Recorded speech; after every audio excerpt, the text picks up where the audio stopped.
Welcome, everyone. Thank you for joining me for another installment of our webinar series. Today, we're going to cover affordable cybersecurity solutions for every business. To handle a couple of housekeeping items here before we get started, just an FYI, we are recording this webinar. We'll be posting it on our website.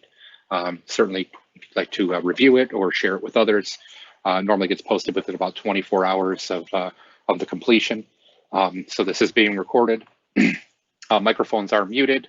I have question and answer via the chat, the Q&A chat up in your upper right corner of your Teams window.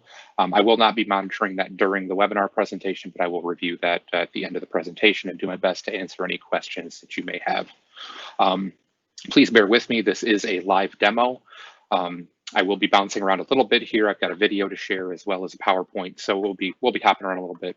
Bear with me just a little bit if we run into any problems or glitches. We'll get through them. And then also, I certainly make myself available after these webinars for any specific questions regarding your organization, things that you can do. I make sure I reserve some time afterwards, and my contact information will be at the end. So please, if you have a specific question or want to talk something through more than just via Q&A chat, feel free to give me a ring or send me an email. I'll be happy to have a conversation with you. So with all of that, we'll go ahead and get the ball rolling. So we'll dive right into our agenda here and go over what we'll talk about today. First thing I want to go over is, why are cybersecurity protections so important? You've probably heard at least some of this before, and I'm not going to hit you with a bunch of statistics or all that stuff, but I do want to go over the why. Why do we care about this?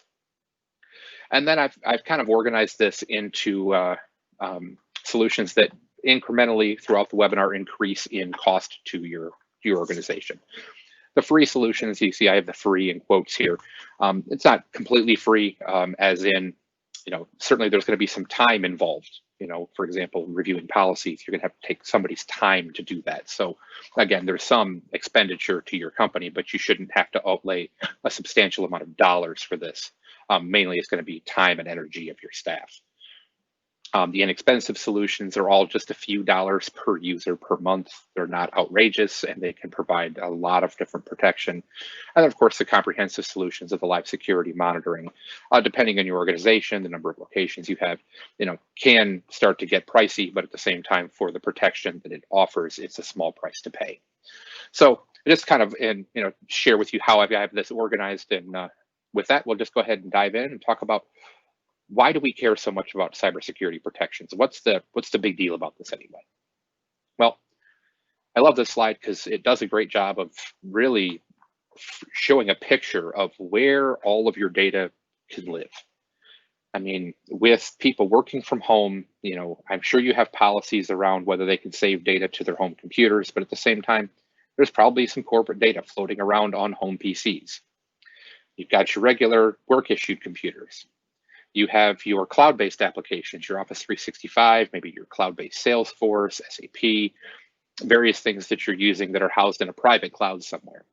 Your Office 365 is just housed in Microsoft's private cloud. So there's data scattered in various places all across the corners of the internet, from a private cloud to a public cloud, to your corporate servers, to your corporate workstations, to potentially even your your users' home workstations, depending on what work from home policies you've had and what equipment they've had available to them, especially over these last 6-8 months.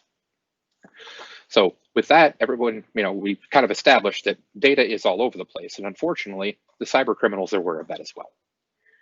They're everywhere, and unfortunately, with the pandemic and everything that's gone on here in 2020, the threat landscape has never been more broad, because there are so many people working from home behind a home router on a home internet connection that they're still accessing that private corporate data. And unfortunately, and for lack of a better term, the bad guys know this. And so they're always out there looking for low-hanging fruit. They're looking for that opportunity to strike, not targeting you as your business.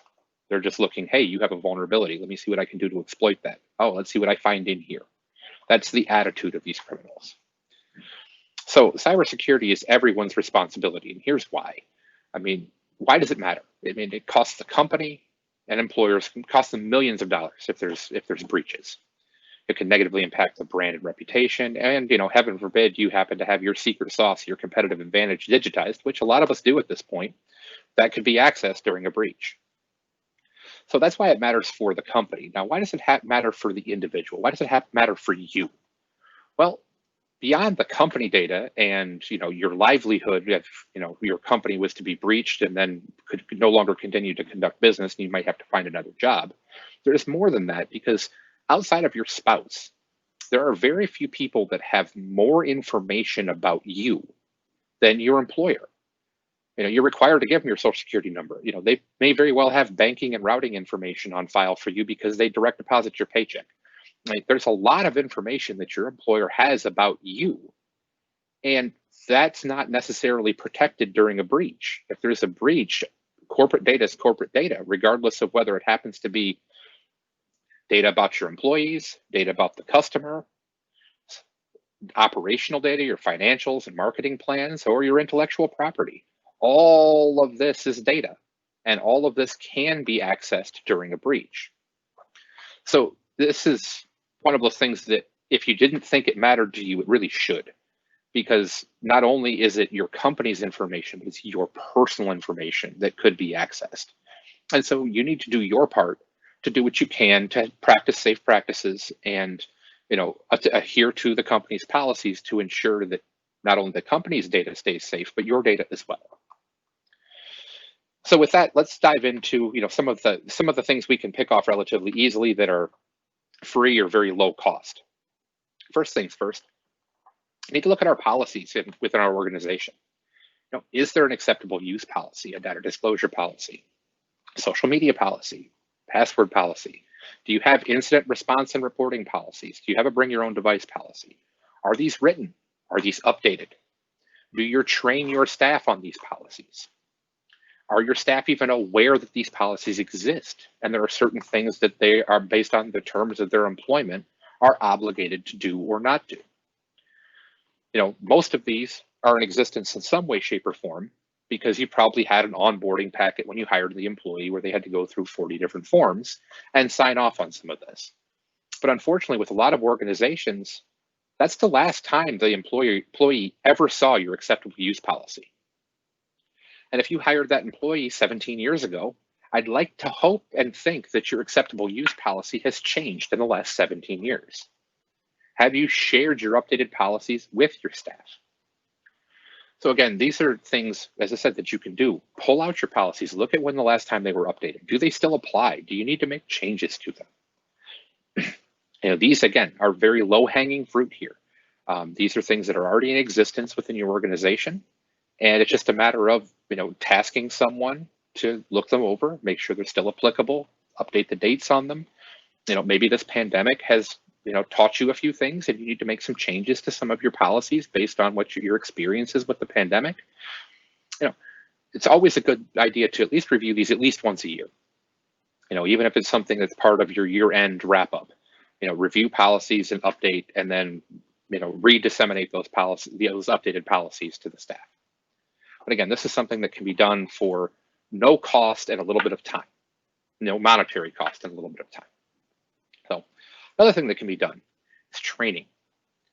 First of all, identify your high-risk accounts.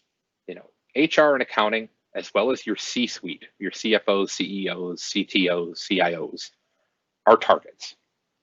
If somebody's looking to gain access to your organization, they're most likely going to go after HR or accounting, because in general, HR has a lot of information at their fingertips, and accounting is where the money is. And the C-suite often will have administrative rights whether or not they need them.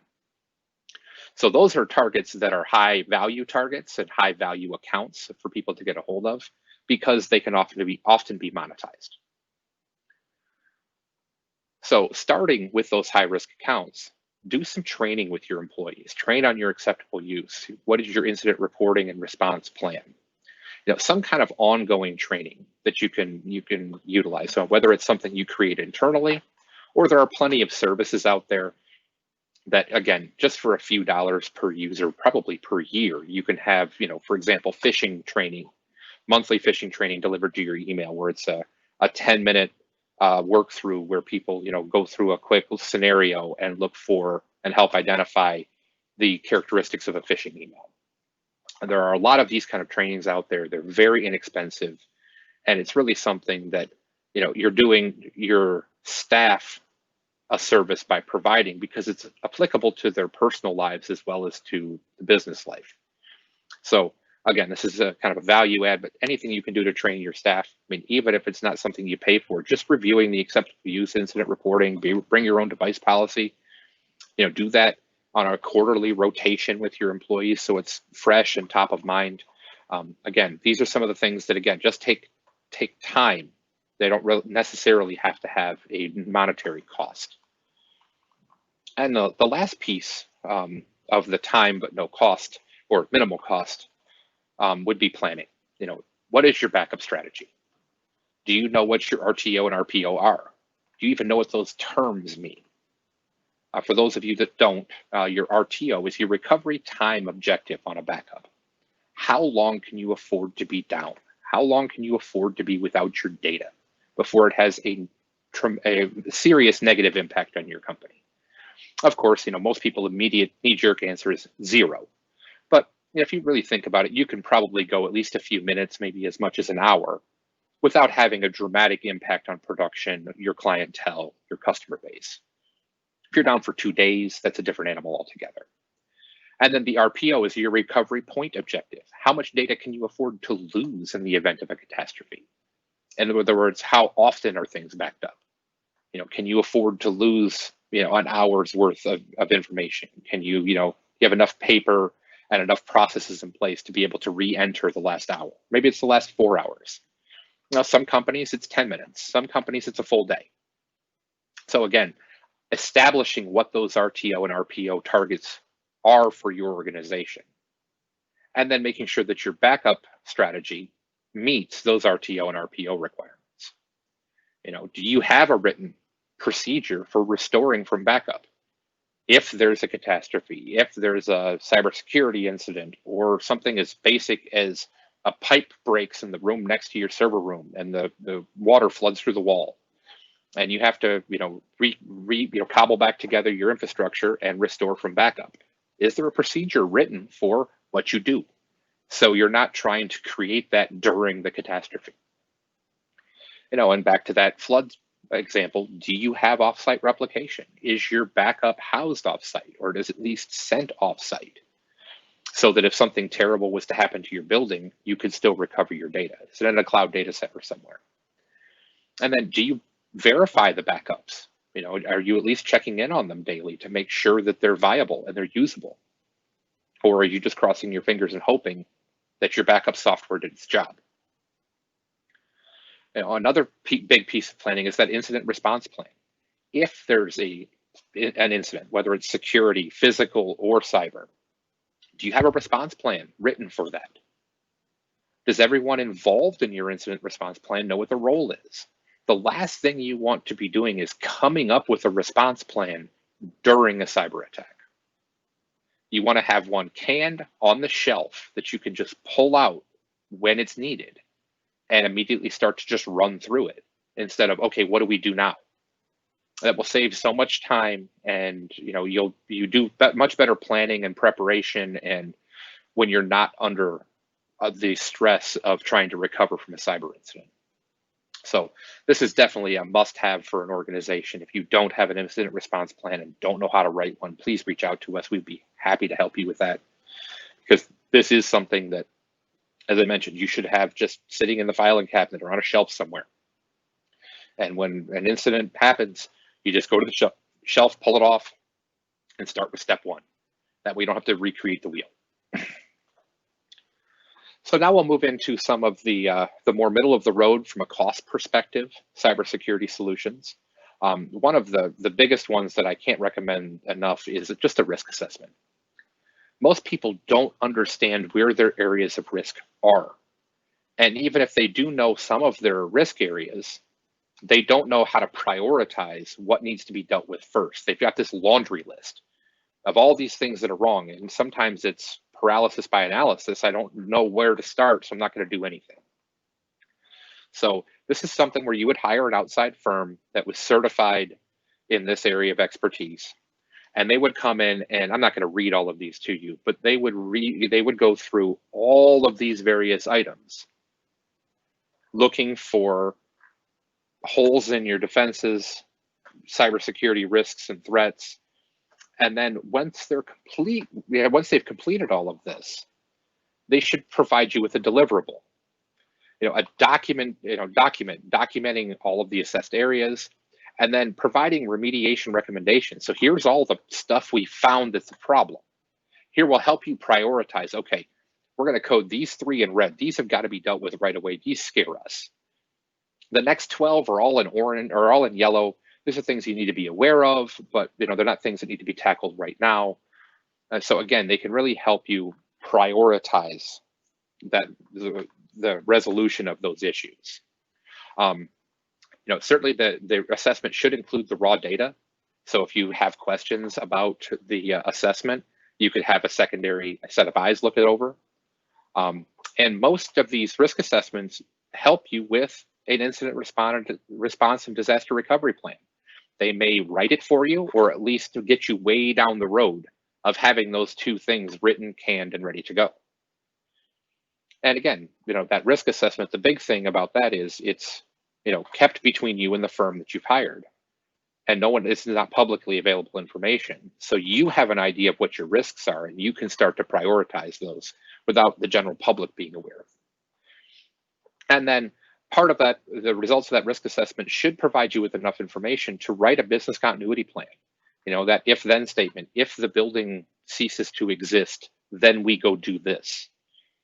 If this part of the building, if the building is to lose power for X amount of time, then we go do that.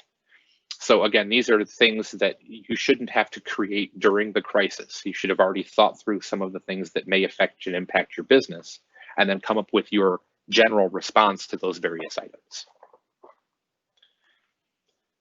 So the next and equally powerful tool, this is a good one because it does a great job of protecting the individual device: endpoint protection. I love endpoint protection from a cybersecurity perspective. It is not the magic bullet. It's not a perfect response. There is no perfect cybersecurity prevention mechanism. It's all about layers of defense.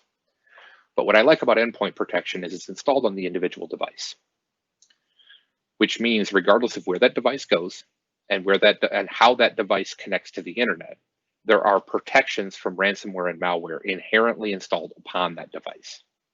So if you happen to be working from home on your home internet, away from your corporate protections, with endpoint protection, you at least have a level of protection against ransom and malware. You take your laptop to a coffee shop because you've just got to get out of the house, and that coffee shop's Wi-Fi happens to be compromised by some nefarious actor.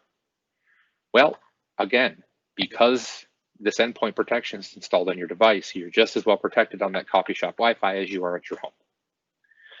So with that, I'd like to take a step away for just a minute from the PowerPoint. I have an animation video that we've put together that talks about the endpoint protection. We call it Detect and Respond. I'm going to apologize ahead of time. I've been having some occasional internet issues, so if this stutters a little bit, I apologize. I think the audio should at least come through clearly. This will only take a minute or two, but I think this does an excellent job of explaining endpoint protection and our words, Detect and Respond, how it works and what it does. So with that, I'm going to sit back and let this play. It's easy to ignore a threat you can't see. And while you might think you're not big enough to be targeted by cyber attacks, security engineers like us see it happen to companies like yours all the time. All it takes is a single innocent click, and boom. Ransomware infiltrates your device, locks you out of your files, shuts down productivity, and effectively cuts off your revenue stream within seconds. Now you get to go to the dark web to purchase Bitcoin, and that's not the end of it. Their tactics are simple. They strike often, and companies who fall for it can end up spending hundreds of thousands of dollars digging themselves out of the mess. We don't want you to be another victim, and that's why we developed our Detect and Respond cybersecurity protection. Detect and Respond recognizes the actions and characteristics of malware or ransomware and stops it from running immediately. So instead of your CPU maxing out as your files become encrypted, something much more boring happens. Nothing, which is exactly what we want. Instead, a notification pops up on our screen and we instantly take action. And since we install it on the individual device, that device is protected wherever it goes, regardless of the network it connects to. Let us protect your company with one of the best and surprisingly affordable cybersecurity solutions on the market. Give us a call to get started with Detect and Respond or any of our other cybersecurity protections today.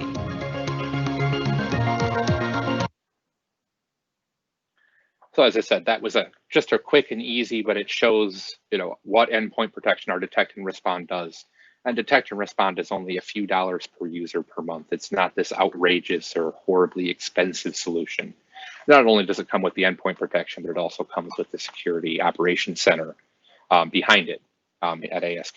So with that, I do want to move on to our next inexpensive cybersecurity solution, which is mobile device management. Now, often this is not considered a cybersecurity protection, but it can certainly make sure that all of your security policies are pushed to mobile devices, as well as control what those mobile devices can do and where they can do it. Mobile device management is excellent in that you can enroll a device in your mobile device management console via Cisco or Microsoft or Apple. There's plenty of other offerings out there. I really like the Microsoft version, but you can enroll a device in in mobile device management without even touching it. And then as soon as it powers on and connects to a network, an internet connection, it immediately pulls down all of the appropriate software. All of the policies that you've set for your mobile devices are all set on that device. You can even geofence devices so that as long as it's in this particular geography, it will work as normal. If you move it outside of that geography, certain features are shut down to the point of making the device non-functional. It all depends on the settings and the level of security you put in through the mobile device management software. So this is another one that's only a few dollars per user per month. This is another one that can be used for multiple purposes. I have customers that deploy iPads out to their staff for use with their clientele. They had a couple of issues where the iPads just magically disappeared, and they were fearing that they walked out the front door. So they use mobile device management to put up a geofence around their campus, and then that iPad leaves the campus, it becomes a very pretty, very expensive paperweight. And so the shrink issue with devices disappearing magically went away when that happened. So lots of good reasons and lots of good ways to utilize mobile device management for security purposes.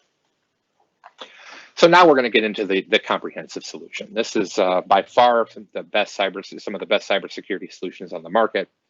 Depending on the size of your organization, this is not something that's just a couple bucks a user a month, but at the same time, it's not so outrageously expensive that only your Fortune 500s can afford it. And this is live security monitoring.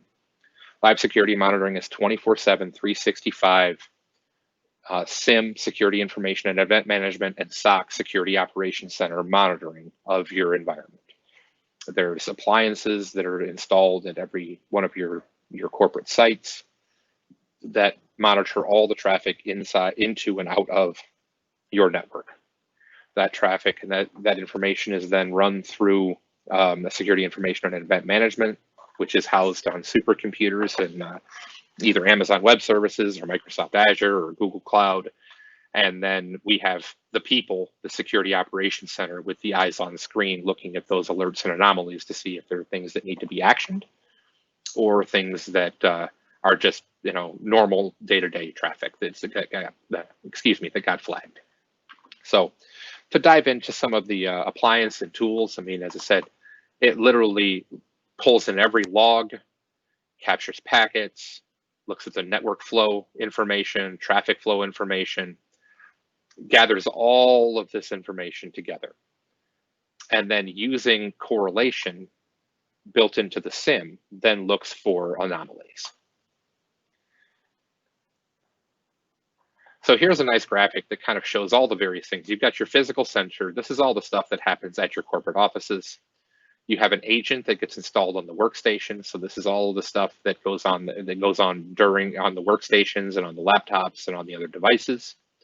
And then you can monitor your various cloud softwares, your Office 365, your G Suite, your Salesforce, anything in Azure, AWS.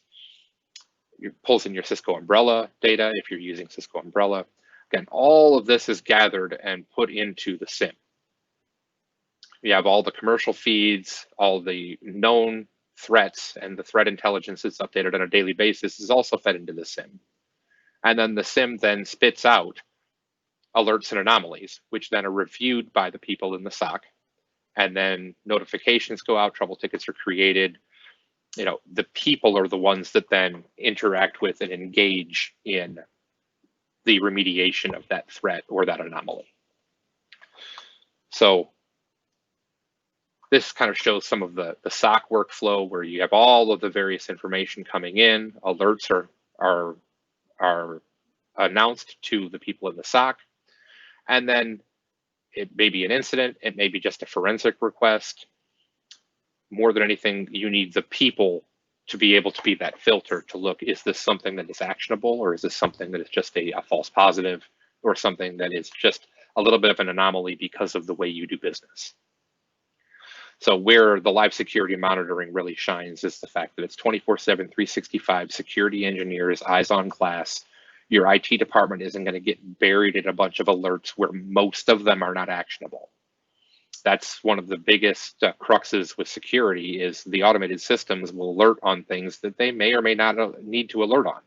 And it may be an alert that is absolutely appropriate in one environment, but isn't appropriate in your environment.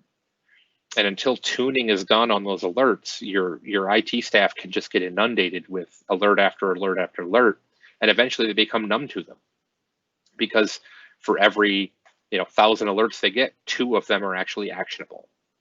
And eventually they just start to ignore them, which is why a SIM and a SOC is so important. You can't leave this just to IT. IT has enough on their plate.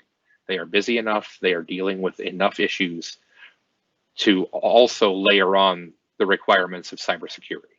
That's why we have at ASK, we have our IT and technical staff that support our customers. Then we have a completely separate department with a completely separate staff members. That is our security operations center. Those are our enhanced security services engineers. They work on security incidents all day, every day. They are our last line of defense if our help desk gets overwhelmed. I'll probably get called in before they do, just because we know they need to focus on the security threats for our security customers. So with that, I've kind of gone through the gamut here of policies, planning, training on the low end of the cost spectrum, mobile device management, endpoint protection, risk assessments, cost you a little bit of money, but well worth the investment. And then depending on maybe the results of that risk assessment, possibly a fully managed SIM and SOC is what is really required to keep your organization secure. There may be a compliance that you're under that the first 2 categories just don't cover. And you may need to go to a full-blown SIM and SOC just to meet your compliances. I know a lot of folks that deal with government contracts, things of that nature are required to have certain levels of cybersecurity protections in place, or they'll no longer be allowed to do business with that particular entity. So it's something that's becoming more and more real and more mandated, beyond the fact that you need to protect your company's corporate data and you need to protect your ability to continue to do business. But beyond all of that, there may be compliances that you are under or will soon be under that require you to have some of these things in place. So this is definitely something you ought to at least look at, talk through, discuss at your next leadership meeting. What are we doing for cybersecurity protections? Do we have proactive protections like endpoint detection and response, endpoint protection? Do we have proactive protections like a managed SIM SOC? Or are we just leaving it to our already overworked IT department? So again, things to look into, things to consider. It all depends on your business, what you do, and how you go about it as to what level of protection you need. But certainly that low-hanging fruit of policies, training, planning, every business should do that. Make sure your policies are up to date. Make sure you have plans in place for catastrophes. and do some basic training with your staff. Even if it's something as simple as a 10-minute all-company video that just says, hey guys, cybersecurity is important, pay attention. Here are some things to look out for. Starting there is better than not starting at all. So with that, I'll leave you with your role in security. Be vigilant and consistent. Pay attention to your emails, your passwords, your interactions online. If that email comes in and it looks fishy, it probably is. Verify. Don't just blindly click on the link and go in and put your credentials in because it came into my inbox, it must be legitimate. No, that is not the case.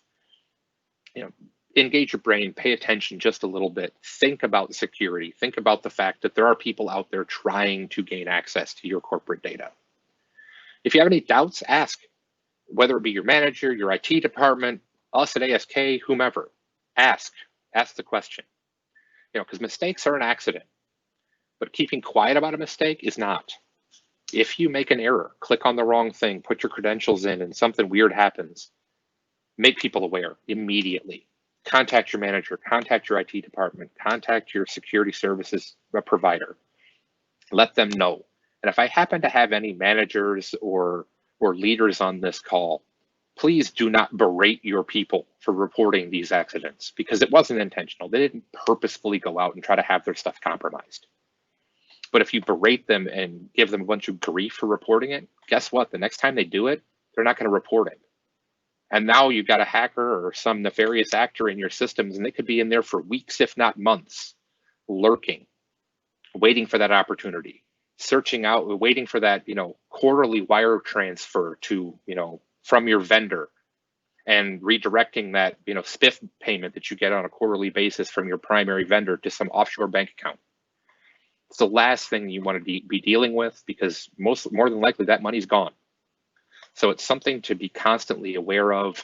You do not want someone in your mailbox and sitting there for days, if not weeks, if not months. I think the last statistic I saw was the average breach. The average company was breached for 109 days before they were aware of the breach. So that means on average, more that the nefarious actor is into your systems, into your network for more than 3 months before you're even aware that it happens.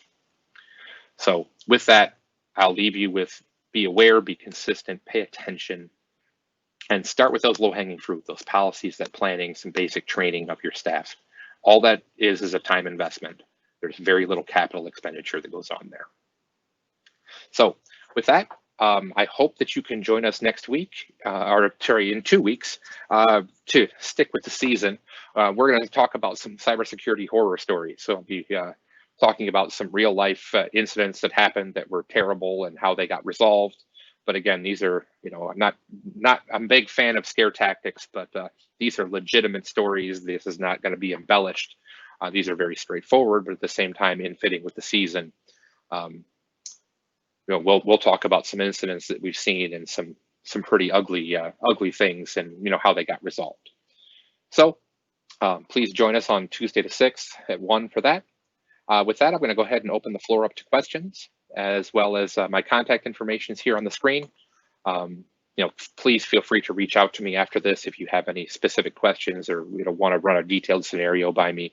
I am not a security services engineer, but I have had plenty of exposure. In worst case, I can tap the appropriate parties. So with that, I'm going to take a quick peek at the Q&A. Looks like I was very complete in my my discussion here, as I have no questions. So I'm going to go ahead and wind this down. If anybody does have any questions, again, my email address is here, my phone number with extension are here. Please feel free to reach out to me. As I said, I reserve at least the next half hour, 45 minutes to be able to take calls or respond to emails regarding the content of these webinars. So I hope to see you here in 2 weeks, and thank you for joining me. I hope you guys have a great day.